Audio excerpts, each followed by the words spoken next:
seneng yen sliramu teko kene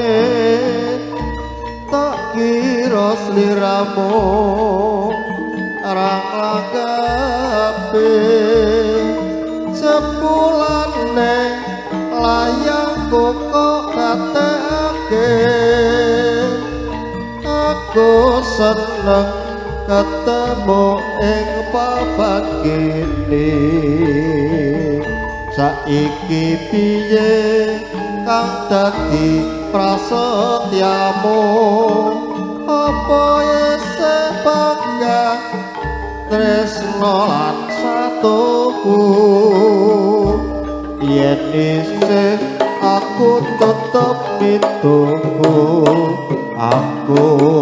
seneng tansah sumandhing sliramu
yen sliramu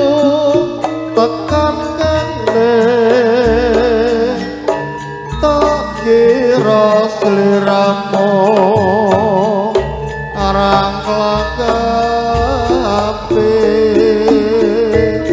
sepulane layangku kok kateake aku seneng ketemu ing papan kene saiki piye kang dadi prasetyamu apa isih bangga tresno lan satuku yen aku tetep mituku aku seneng tansah sumandhing sliramu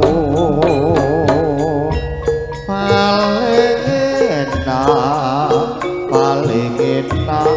mangan lawuh apa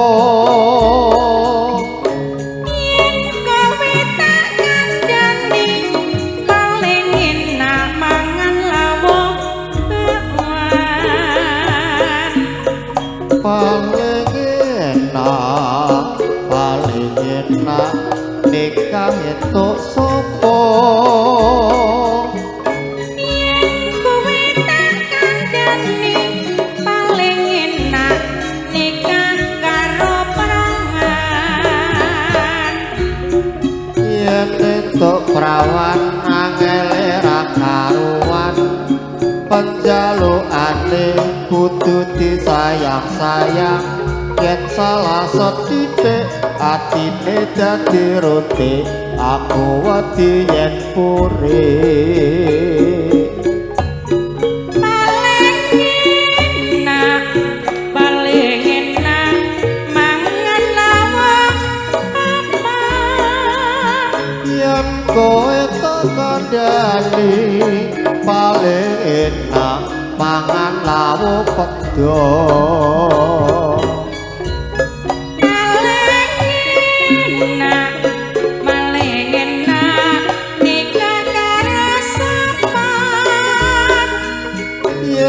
kowe tekan dadi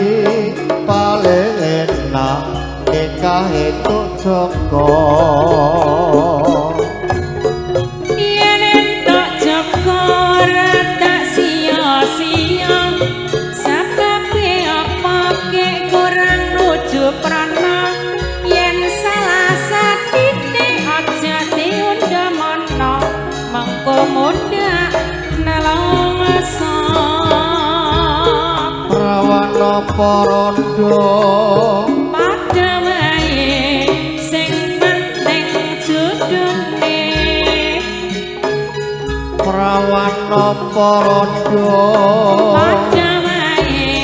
pokoke judune rawana parandha padha wae pokoke judune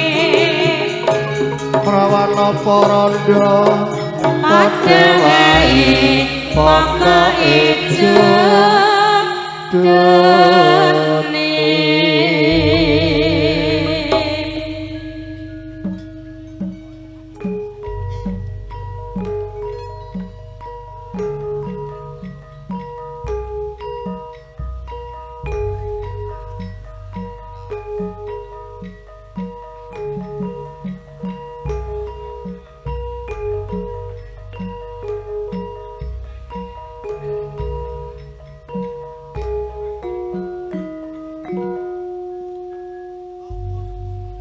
Mekaten para kadang